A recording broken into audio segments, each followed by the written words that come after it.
Assalamualaikum warahmatullahi wabarakatuh. Perkenalkan, nama saya Umi Balkis, kelas A6 Prodi PLB. NIM saya 211F10382. Di sini saya akan menyelesaikan tugas UTS Pendidikan Disabilitas Tunalaras. Terima kasih. Di sini saya akan menjelaskan tentang definisi tunalaras. Definisi tunalaras adalah individu atau seseorang yang mengalami hambatan dalam mengendalikan emosi dan kontrol sosial. Individu tunanetra biasanya menunjukkan perilaku menyimpang yang tidak sesuai dengan norma dan aturan yang berlaku di sekitarnya atau di sekitar di mana tempat ia berada. Tunalaras dapat disebabkan karena faktor internal maupun faktor eksternal atau pengaruh dari lingkungannya sekitar. Klasifikasi anak tunalaras.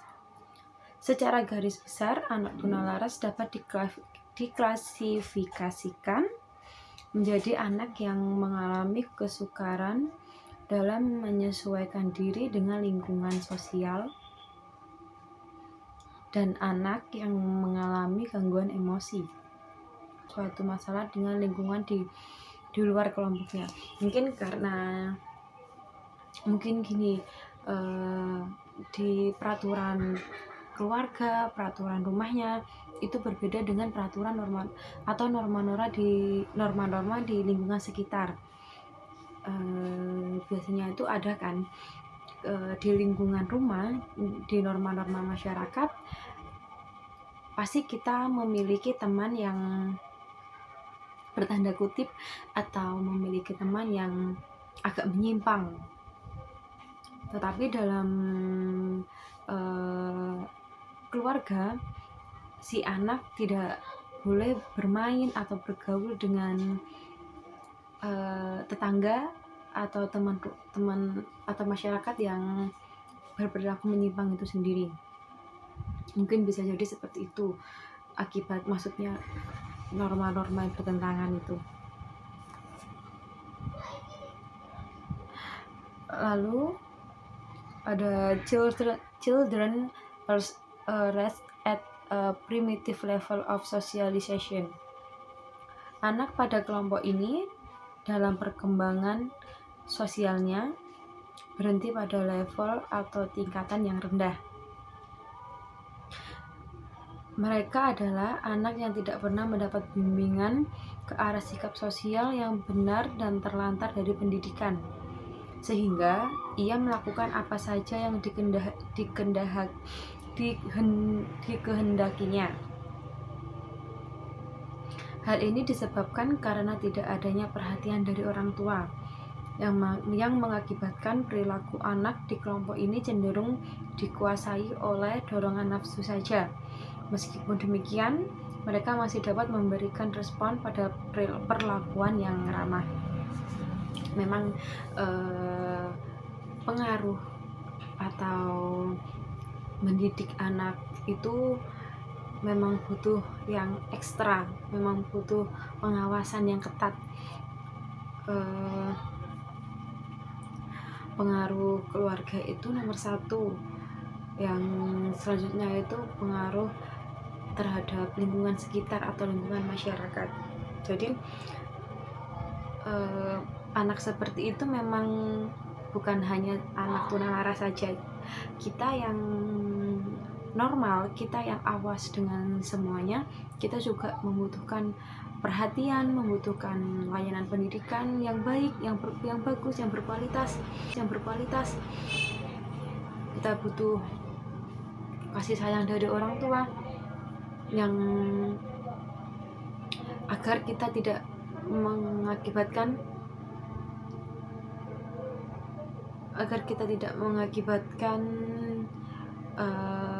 tekanan mental dari keluarga.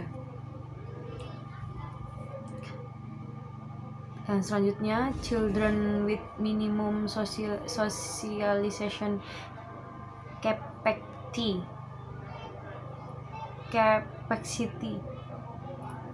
Anak kelompok ini tidak mempunyai kemampuan sama sekali untuk belajar sikap-sikap sosial. Hal ini disebabkan oleh pembawaan atau kelainan, atau anak tidak pernah mengenal hubungan kasih sayang, sehingga anak pada golongan ini banyak bersikap apatis dan egois. Jadi sebaiknya kayak orang tua kan, atau orang tua mencontohkan sikap-sikap yang baik terhadap anak, layanan pendidikan yang baik terhadap anak tuh. Lalu yang kedua, anak yang mengalami gangguan emosi.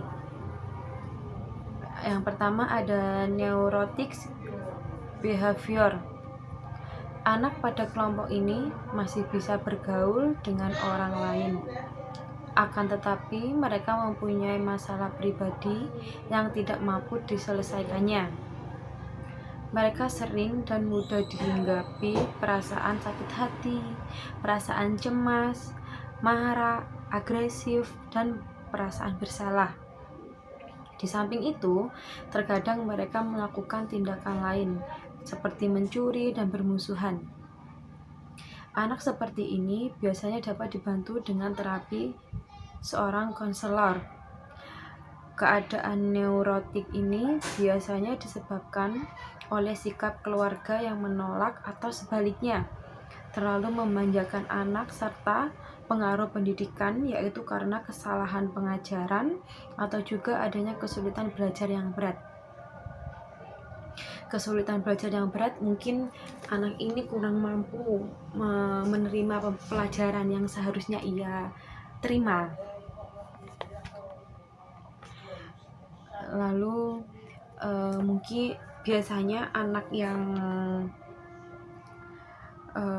seperti ini itu mungkin dari pengalaman saya di lingkungan saya, anak-anak broken home ini kebanyakan kurang kasih sayang dari orang tua. Tetapi dari diri sendiri, tergantung dari anak itu sendiri sih. Teman saya kebanyakan itu ada yang broken home, tetapi ada yang bisa membatasi diri sendiri agar dia tetap bergaul, berperilaku, bersikap, atau attitude-nya ini terhadap orang lain itu bagus gitu. Tetapi ada juga yang mereka ini merasa kurang perhatian, akhirnya dia sering semuanya sendiri seperti itu. Lalu yang kedua ada children with psychotic process. Anak pada kelompok ini mengalami gangguan yang paling berat, sehingga memerlukan penanganan yang lebih khusus. Mereka sudah menyimpang dari kehidupan yang nyata, sudah tidak memiliki kesadaran diri, serta tidak memiliki identitas diri. Adanya ketidaksadaran ini disebabkan oleh gangguan pada sistem syaraf sebagai akibat dari keracunan, misalnya minuman keras dan obat-obatan. Di kalangan minuman keras, di kalangan obat-obatan sekarang itu semarak banget tentang anak-anak usia dini, anak-anak yang belum cukup umur, yang sudah mengonsumsi obat-obatan, sudah mengonsumsi minuman keras. Jadi bagaimanapun lingkungan kita, seburuk apapun lingkungan kita atau pertemanan kita atau keluarga kita, jadi yang tahu batasan-batasan itu adalah diri kita sendiri. Makanya untuk pelajaran bagi kita juga, kita harus bisa mengontrol diri kita sendiri, harus bisa mengetahui posisi kita sendiri.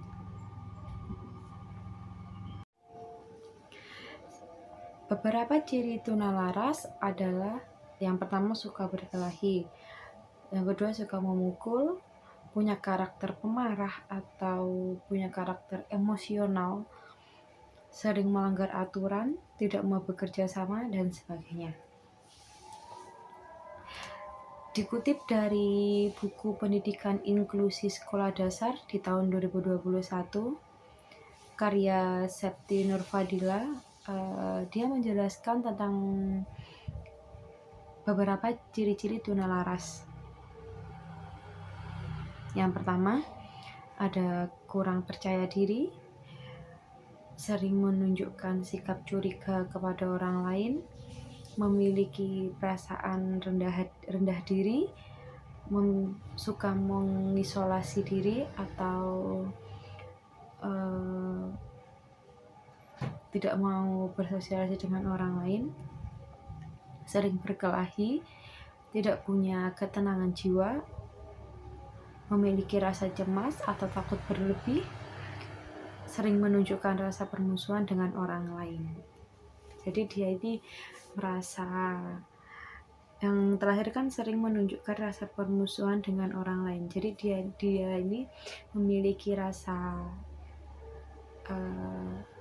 inilah aku gitu, memiliki rasa seperti itu. Lalu dilansir dari buku Kesulitan Belajar dan Gangguan Psikologis Ringan pada Anak atau Implementasi pada Anak Usia Sekolah Dasar di tahun 2019 yang dikutip oleh Siti Purbayatun dan teman-temannya, mengemukakan klasifikasi tunalaras dapat dibedakan berdasarkan jenis dan derajat penyimpangannya. Yang pertama, berdasarkan jenisnya. Tunalaras dapat diklasifikasikan menjadi dua, yaitu yang pertama aspek kepribadian, yang kedua aspek kesehatan jiwa. Yang pertama aspek kepribadian, yaitu orang atau seseorang atau anak tunalaras umumnya mengalami kelainan perkembangan emosi serta penyesuaian diri dalam pergaulan. Yang kedua, aspek kesehatan jiwa. Klasifikasi ini menandakan seseorang yang mengalami tunalaras memiliki penyimpangan emosi dan penyesuaian. Umumnya dipengaruhi oleh faktor genetik dan lingkungan sekitar. Lalu berdasarkan derajat penyimpangannya, tunalaras dapat diklasifikasikan menjadi tiga, yaitu yang pertama tunalaras taraf ringan, tunalaras taraf sedang, tunalaras taraf berat. Kalau ya tunalaras taraf ringan memperlihatkan penyimpangan emosi serta penyesuaian diri dengan lingkungan sekitarnya dalam taraf ringan atau dalam tolak ukur ringan yang paling rendah. Anak tunalaras taraf sedang menunjukkan penyimpangan emosi dan penyesuaian diri. Dalam taraf sedang, biasanya anak yang mengalami tunalaras taraf sedang membutuhkan pelayanan tersendiri dalam proses belajar. Yang terakhir ada anak tunalaras taraf berat. Klasifikasi tunalaras ini memperlihatkan bahwa terjadi pelanggaran hukum oleh orang atau anak tunalaras atau seseorang yang menyandang tunalaras karena telah mengganggu ketertiban masyarakat. Contohnya penggunaan narkoba, minuman yang beralkohol yang dilarang, minuman yang haram, dan mengonsumsi obat-obatan.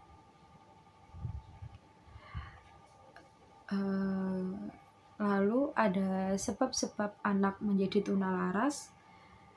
Secara garis besarnya dapat dikelompokkan menjadi 3 kelompok. Yang pertama, faktor psikologis. Yang pertama, faktor psikologis gangguan tingkah laku yang disebabkan terganggunya faktor psikologis. Yang kedua, faktor psikososial gangguan tingkah laku yang disebabkan oleh adanya frustrasi. Lalu ada yang ketiga, faktor psikologis gangguan tingkah laku yang disebabkan oleh proses aktivitas organ-organ tubuh. Yang pertama, faktor psikologis gangguan tingkah laku yang disebabkan terganggunya faktor psikologis. Terganggunya faktor psikologis biasanya diwujudkan dalam bentuk tingkah laku yang menyimpang. Ya, seperti contohnya agresif, regresif, resignation, dan konsep of discrepancy. Yang kedua, faktor psikososial gangguan tingkah laku yang tidak hanya disebabkan oleh adanya frustrasi, melainkan juga ada pengaruh dari faktor lain, seperti pengalaman masa kecil yang tidak atau kurang menguntungkan perkembangan anak. Yang ketiga,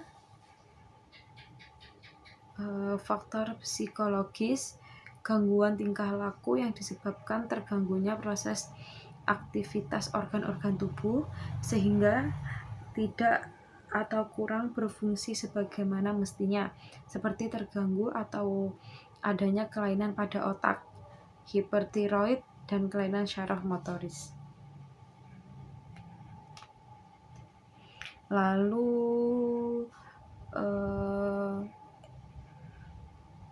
ada lagi yang karakteristik menurut Rusli Ibrahim. Karakteristik psikologis anak tunalaras menurut Rusli Ibrahim. Yang pertama, intelijensia dan prestasi akademis anak tunalaras rata-rata memiliki kecerdasan atau IQ yang setelah diuji menghasilkan sebaran normal 90, dan sedikit yang memiliki nilai di atas sebaran nilai anak-anak normal, dan kemungkinan besar memiliki nilai IQ keterbelakangan mental, serta ada juga yang memiliki kecerdasan sangat tinggi dalam nilai tes kecerdasan. Anak tunalaras biasanya tidak mencapai taraf yang diharapkan pada usia mentalnya dan jarang ditemukan yang berprestasi akademisnya meningkat. Dan rendahnya prestasi mereka pada pelajaran membaca dan matematika sangat menonjol. Yang B, persepsi dan keterampilan motorik anak tunalaras sulit melakukan aktivitas yang kompleks, merasa enggan dalam aktivitas, malas dan merasa tidak mampu dalam melakukan aktivitas jasmani.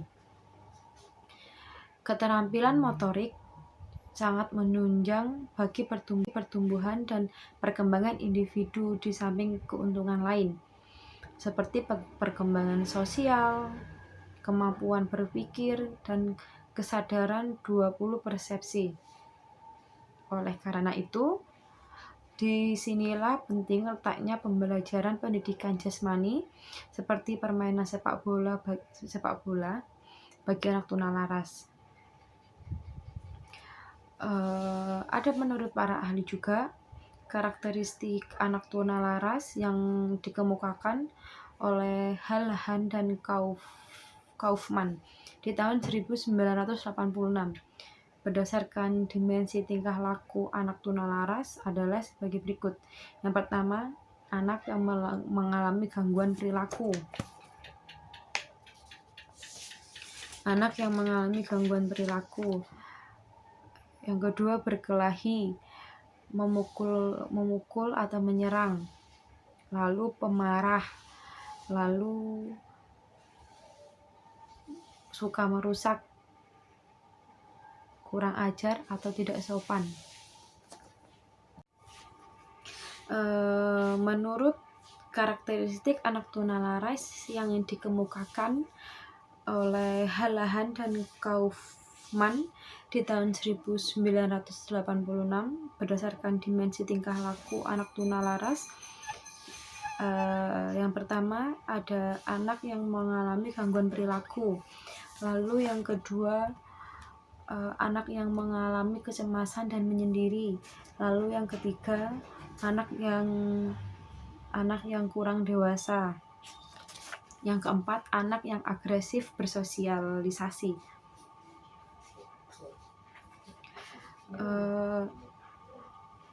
Anak yang mengalami gangguan perilaku.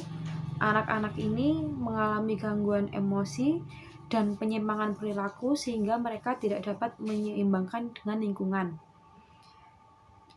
Di bawah ini adalah gangguan perilaku yang sering terlihat oleh anak tunalaras. Yang pertama, berkelahi, memukul, menyerang, pemarah, dan pembangkang, lalu suka merusak, ribut, pengacau, dan ceroboh. Lalu ada kurang ajar, tidak sopan, dan suka mengganggu, penentang, tidak mau bekerja sama. Lalu suka ribut, pembolos, hiperaktif atau pembohong, iri hati dan pembantah, suka menyalahkan orang lain dan mementingkan diri sendiri. Lalu yang kedua, mengalami kecemasan dan menyendiri. Anak-anak yang memiliki perilaku tunalaras mengalami kecemasan dan lebih sering menyendiri karena merasa lingkungannya tidak sesuai dengan apa yang mereka inginkan. Contoh perilaku yang menunjukkan anak tunalaras mengalami kecemasan dan menyendiri. Yang pertama, cemas dan seringkali tegang. Lalu tidak punya teman, tertekan dalam hal apapun, dalam kondisi apapun, dia merasa tertekan. Lalu sensitif, mudah tersinggung, rendah diri, dan cenderung pendiam. Lalu mudah frustasi dan mudah bimbang. Anak yang kurang dewasa. Anak tunalaras seringkali dikatakan kurang dewasa karena memang mereka memiliki aspek sosial yang sangat rendah, sehingga mereka tidak dapat belajar mandiri. Perilaku yang menunjukkan anak kurang dewasa pada tunalaras, diantaranya yang pertama pelamun, lalu kaku, lalu pasif, mudah terpengaruh, pengantuk, dan pemborosan. Lalu yang keempat, anak yang agresif bersosialisasi. Selain kurang dewasa, akan tetapi anak-anak ini ada juga yang cenderung agresif bersosialisasi, sehingga menimbulkan masalah di lingkungannya.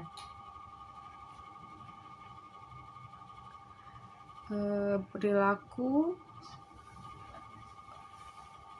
anak yang agresif bersosialisasi. Yang pertama, mempunyai komplotan jahat atau pertemanannya yang orang kurang baik, membuat onar bersama komplotannya, membuat geng atau suka di luar rumah sehingga larut malam, bolos sekolah, pergi dari rumah.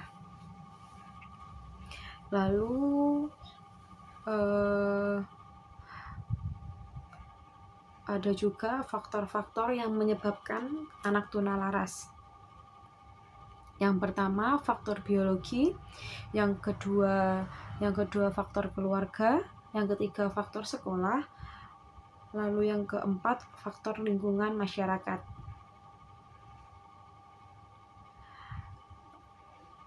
Faktor biologi dapat terjadi ketika anak tersebut mengalami keadaan kurang gizi, mengidap penyakit, psikotik, dan trauma, atau karena adanya disfungsi pada otak atau gangguan pada otak sehingga mengalami gangguan emosional. Jadi emosinya tidak terkontrol, sering marah-marah, itu juga egois, itu juga. Lalu yang kedua, faktor keluarga. Hubungan anak dengan keluarga merupakan faktor terbesar yang berpengaruh terhadap perkembangan emosional anak. Tanpa disadari, hubungan dalam keluarga yang sifatnya interaksional atau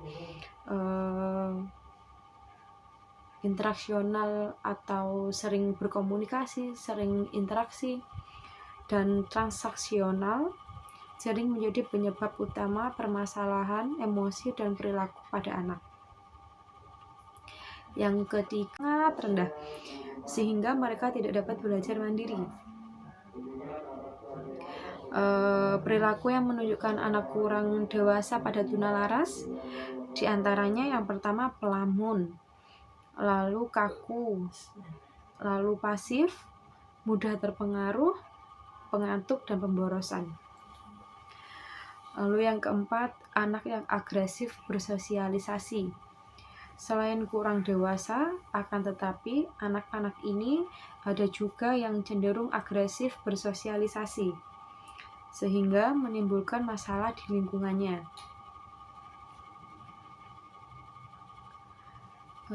Perilaku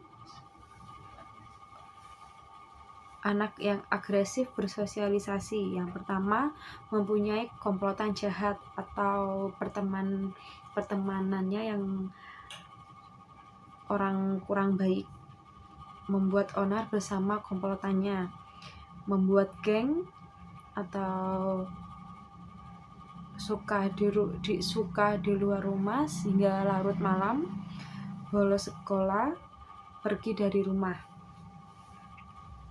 Lalu ada juga faktor-faktor yang menyebabkan anak tunalaras. Yang pertama faktor biologi, yang kedua faktor keluarga, yang ketiga faktor sekolah, lalu yang keempat faktor lingkungan masyarakat.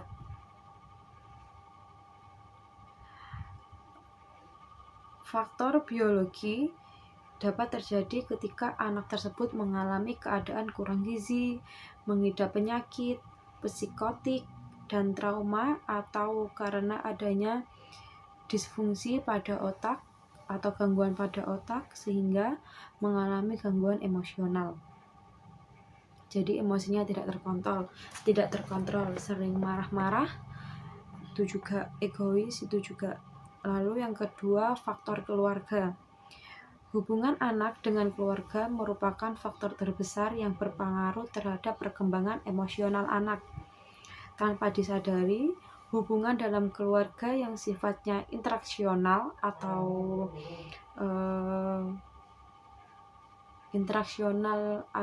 sering berkomunikasi, sering interaksi, dan transaksional sering menjadi penyebab utama permasalahan emosi dan perilaku pada anak. Yang ketiga, transaksional sering menjadi penyebab utama permasalahan emosi dan perilaku pada anak. Yang ketiga, faktor sekolah.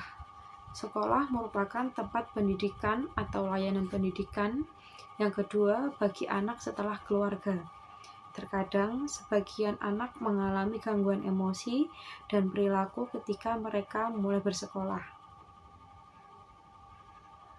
Gangguan emosional yang timbul dari sekolah bisa karena adanya sikap guru sebagai pendidik yang otoriter, atau teman sekelas yang dapat memberi kontribusi terhadap permasalahan emosi dan perilaku sehingga mereka merasa tertekan. Yang keempat, faktor lingkungan masyarakat. Lingkungan masyarakat yang negatif dan tempat di mana anak bergaul yang kurang baik juga dapat menyebabkan anak memiliki perilaku yang cenderung mengalami gangguan emosi dan perkembangan fisik dan mental yang terganggu. Adanya konflik dalam lingkungan pergaulan juga dapat timbul pada diri anak sendiri, karena norma yang dianut di rumah atau keluarga bertentangan dengan norma dan kenyataan yang ada dalam masyarakat.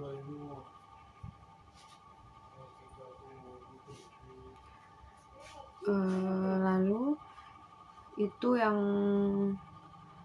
menyebabkan, itu adalah penyebab faktor anak tunalaras.